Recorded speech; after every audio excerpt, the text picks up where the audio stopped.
जेजुरी येथे श्री संत ज्ञानेश्वर महाराज पालखी सोहळ्यास उपस्थित राहून माऊलींचे दर्शन घेण्याचे पवित्र भाग्य लाभले।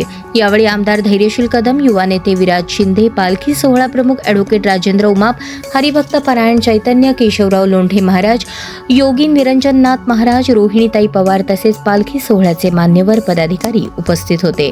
सर्व मान्यवरांसमवेत वारकरी संप्रदायाच्या अखंड भक्ती परंपरेला वंदन करत सर्व वारकरी बांधवांची वारी सुखकर, सुरक्षित आणि मंगलमय व्हावी अशी श्री माऊलींच्या चरणी प्रार्थना केली। यानंतर पालखी मुक्कामस्थळी मान्यवर आणि वारकरी बांधवांसोबत स्नेहभोजनाचा प्रसाद ग्रहण करण्यात आला। भक्ती, समता, सेवा आणि बंधुभावाचा संदेश देणाऱ्या या पवित्र वारीचा अविस्मरणीय अनुभव मनाला नवचैतन्य देणारा ठरला।